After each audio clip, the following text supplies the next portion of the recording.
जे पेराल तेच उगवेल अशी एक म्हण आहे. याचा अर्थ असा की तुम्ही केलेल्या कृतींवरूनच तुम्हाला मिळणारे परिणाम ठरतात. जे पेराल तेच उगवेल हा आध्यात्मिक नियम देवाची इच्छा आहे की त्याच्या प्रिय मुलांनी विश्वासाचे बीज पेरावे आणि विपुल फळ मिळवावे. चला बायबलच्या माध्यमातून पेरणी आणि कापणी कशी करावी हे पाहूया. गलतीकरांस पत्र 6:7-9. हसू नका.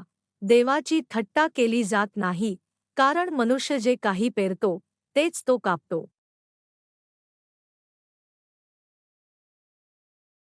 चांगले काम करताना आपण धीर सोडू नये, कारण जर आपण कलो नाही तर योग्य वेळी आपल्याला त्याचे फळ मिळेल. दोन व्यक्तींनी एकाच परिस्थितीत परिश्रमपूर्वक शेती केली. जेव्हा कापणीची वेळ आली तेव्हा एकाला भरपूर पीक आले, पण दुसऱ्याला खूपच कमी. असे दिसून आले की ज्याला खूप कमी पीक आले होते त्याने शेतीची तत्त्वे पाळली नव्हती.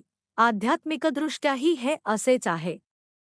देवाची उत्तरे आणि आशीर्वाद मिळवण्यासाठी व्यक्तीने बायबलमध्ये नोंदवलेल्या देवाच्या वचनावर विश्वास ठेवला पाहिजे आणि त्यानुसार वागले पाहिजे.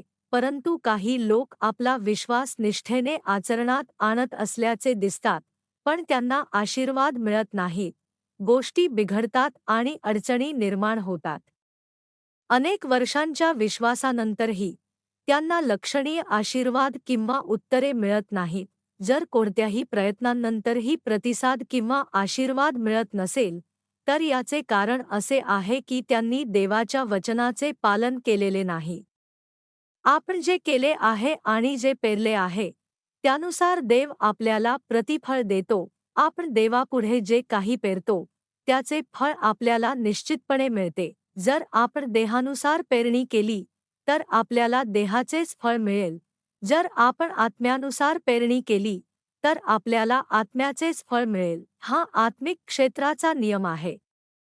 ख्रिस्ती जीवनाचे ध्येय हृदय बदलणे, त्याला सुपीक जमिनीसारखे बनवणे हे आहे. देवाच्या प्रतिरूपासारखे होण्यासाठी आपण हृदयातील दुष्टता दूर करून ते प्रकाश, चांगुलपणा आणि सत्याने भरले पाहिजे.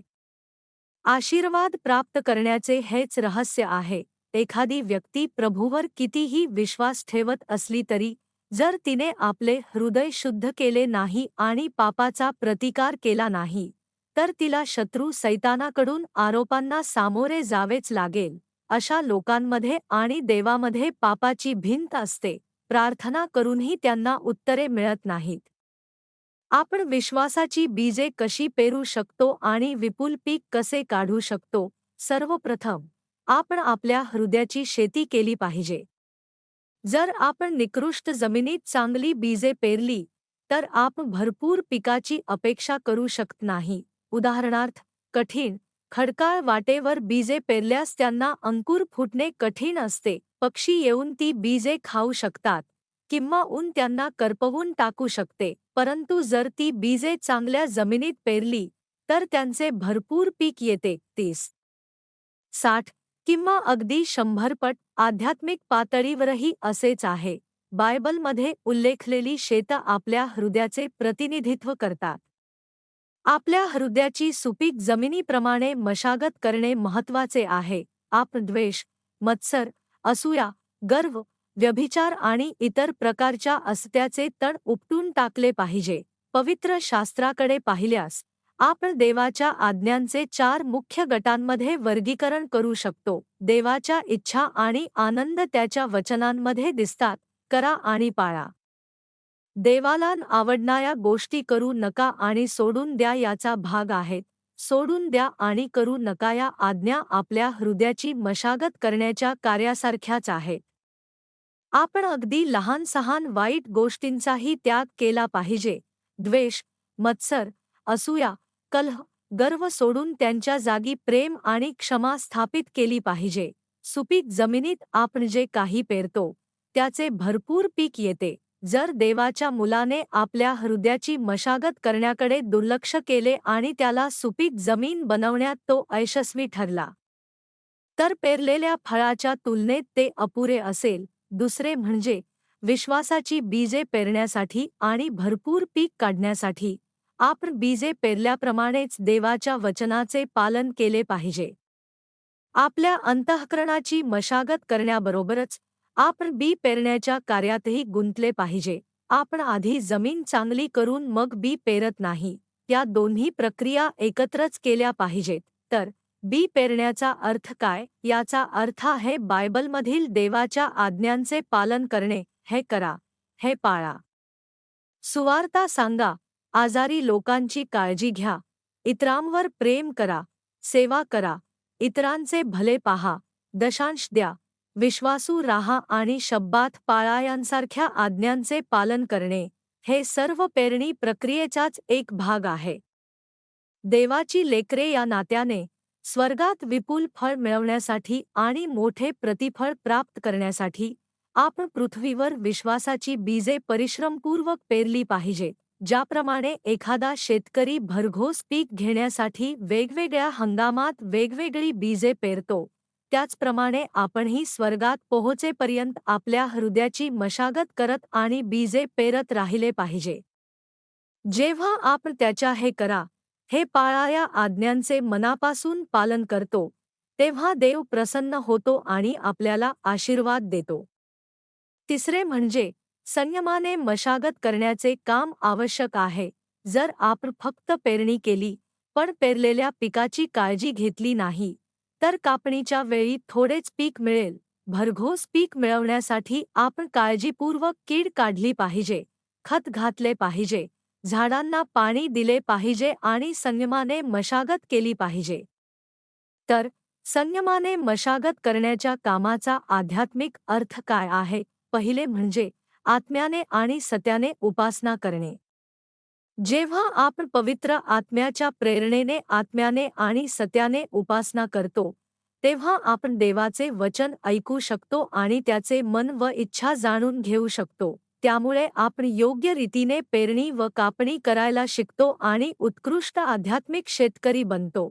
जेव्हा आपण इतरांसोबत सहभागिता साधतो आणि कृपा वाटून घेतो, तेव्हा आपला विश्वासही वाढतो. दुसरे म्हणजे पवित्र आत्म्याच्या परिपूर्णतेने स्तुतिगीते गाणे आणि प्रार्थना करणे. स्तुती आणि प्रार्थनेद्वारे आपल्याला पवित्र आत्म्याची प्रेरणा व परिपूर्णता प्राप्त होते आणि आध्यात्मिक सामर्थ्य मिळते. जर एखादा शेतकरी अशक्त आणि शक्तिहीन असेल, तर तो शेती कशी सांभाळू शकेल? आध्यात्मिकरित्या आपल्यालाही आपले हृदय परिश्रमपूर्वक जोपासण्यासाठी आणि पेरणी व संगोपन सुरू ठेवण्यासाठी सामर्थ्याची गरज आहे. जर आपल्याला पवित्र आत्म्याची परिपूर्णता प्राप्त झाली नाही, तर प्रत्येक गोष्ट कठीण वाटेल. आपल्याला देवाच्या वचनाचे कितीही ज्ञान असले तरी जर आपण प्रार्थना केली नाही, तर आपण आपल्या अंतःकरणाचे रक्षण करू शकणार नाही किंवा जगावर विजय मिळवू शकणार नाही. शत्रू सैतान आणि दियाबल आपल्याला फसवतील आणि आपण संकटे व त्रासांमध्ये पडू. परंतु दिवसभर काम करून थकलेली व्यक्ती जर स्तुती आणि प्रार्थनेद्वारे पवित्र आत्म्याने परिपूर्ण झाली, तर तिला स्वर्गातून नवीन सामर्थ्य मिळू शकते. या सामर्थ्याने ते शत्रू सैतानाशी लढून त्यावर मात करू शकतात आणि आपले हृदय सुपीक जमिनीप्रमाणे काळजीपूर्वक मशागत करू शकतात. तिसरे म्हणजे आपण प्रत्येक गोष्टीत नेहमी आनंदित राहिले पाहिजे आणि आभार मानले पाहिजेत. आपण आपल्या हृदयाची जमीन काळजीपूर्वक मशागत करतो, कारण आपण विश्वासाने सर्वात सुंदर स्वर्गात प्रवेश करण्याची वाट पाहत असतो. आपला विश्वास आहे की पेरलेले प्रत्येक बीज स्वर्गात गौरव आणि प्रतिफळ देईल आणि या जीवनात आशीर्वाद देईल. म्हणून आपण आनंदाने आणि कृतज्ञतेने कार्य करतो. पिकाच्या आशेने शेतकरी आनंदाने शेतात काम करतो. तो शेतकरी कीड आणि तण काळजीपूर्वक काढत असताना गुणगुणतो आणि गाणी गातो. मन आनंदी असल्यामुळे कष्टाचे काम ओझे वाटत नाही. त्याचप्रमाणे जेव्हा आपण नेहमी आनंदित राहतो आणि आभार मानतो, तेव्हा शत्रू सैतान आणि दियाबल कोणतेही काम करू शकणार नाहीत. आपण जगाच्या निराशेविना किंवा विचलित न होता सामर्थ्याने स्वर्गाकडे धाव घेऊ शकू. चौथे म्हणजे विश्वासाची बीजे पेरण्यासाठी आणि विपुल पीक काढण्यासाठी फुले उमलण्याची आणि फळे लागण्याची प्रक्रिया असणे आवश्यक आहे. जेव्हा सुंदर फुले उमलतात तेव्हा त्यांचा सुगंध जवळच्या लोकांना आनंद देतो. जेव्हा आपली हृदये येशू ख्रिस्तासोबत फुलतात तेव्हा आपणही आपल्या सभोवतालच्या लोकांमध्ये ख्रिस्ताचा सुगंध पसरवतो. अविश्वासू लोक अशी टिप्पणी करू शकतात की जर सर्व चर्चमध्ये जाणारे तुमच्यासारखे असते तर त्यांनीही येशूवर विश्वास ठेवला असता. यामुळे सुवार्ता सांगणे सोपे होते. सुवार्तेची सुरुवात आपल्या घरातूनही होऊ शकते. देवाच्या वचनाचे पालन करणे आणि फुललेल्या बीजाची पेरणी करणे याचा हा परिणाम आहे. अखेरीस फळे दिसू लागतात. प्रीतीची फळे, पवित्र आत्म्याची 9 फळे, धन्यवादांची फळे आणि प्रकाशाची फळे पिकतात व विपुल होतात. आपल्या अंतःकरणात धारण केलेली आत्मिक फळे ही देवावरील आपल्या प्रीतीचा पुरावा आहेत.